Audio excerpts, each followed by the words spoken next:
ఈ రోజు విశాఖపట్నంలో వాలా ఓబర్ రాపిడో మొత్తం బాయ్కాట్ చేయడం జరిగింది ఎయిర్పోర్ట్ లో.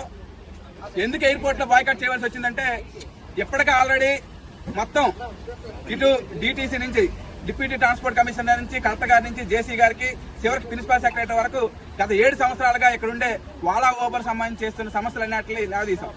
ఒకటి ఏమడుగుతున్నాం, వాలా ఓబర్ రాపిడో ఇక్కడ కనీసం ఆఫీసులు పెట్టండి, ఇక్కడ ఒక ఎవరైనా మేనేజర్ని పెట్టండి, ఒక ఇన్ఛార్జిని పెట్టండి, ఇక్కడ ఉండే సమస్యలు మాట్లాడుకోవడం బాగుంటుందని చెప్తున్నాం.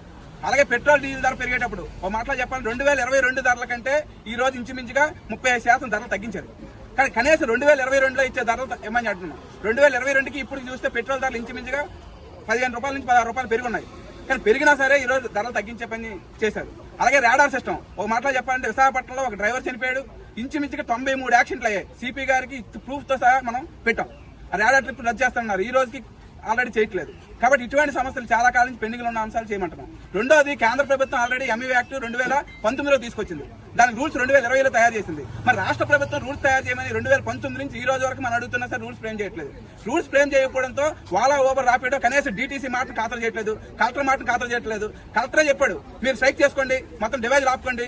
డిటీసీ గారు చెప్పారు మీరు డివైజ్ ఆపుకోండి, వాళ్ళు వస్తాం మా దగ్గర, మాతో కూడా వాళ్ళు మాట్లాడలేదని చెప్పేసి చివరి ఎంత సిగ్గుసేట్ అని చెప్పేసి అడగదలుచుకున్నాం. నారా లోకేష్ గారిని, అక్కడ ఉండే ట్రాన్స్పోర్ట్ మినిస్టర్ని, లేబర్ మినిస్టర్ని వీళ్ళందరూ కలిసినా సరే పరిష్కారం చేయలేదు. కాబట్టి ఈ రోజు నుంచి ఎయిర్పోర్ట్ లో బాయ్కాట్ చేయవలసి వస్తుంది. దీనికి కారణం మొత్తం వాలా ఓబర్ రాపిడో అయితే రాష్ట్ర ప్రభుత్వం కూడా మా సమస్యలు పరిష్కారం చేయడానికి మాకు చేత కాదు, చేతులు తీసింది. కాబట్టి డ్రైవర్లు అందరూ ఐక్యమై ఈ రోజు స్ట్రైక్ చేయవలసి వస్తుంది. దీనికి ఏదైనా జరిగితే రాష్ట్ర ప్రభుత్వం బాధ్యత వహించాలి, జిల్లా కలెక్టర్ గారి బాధ్యత వహించాలి.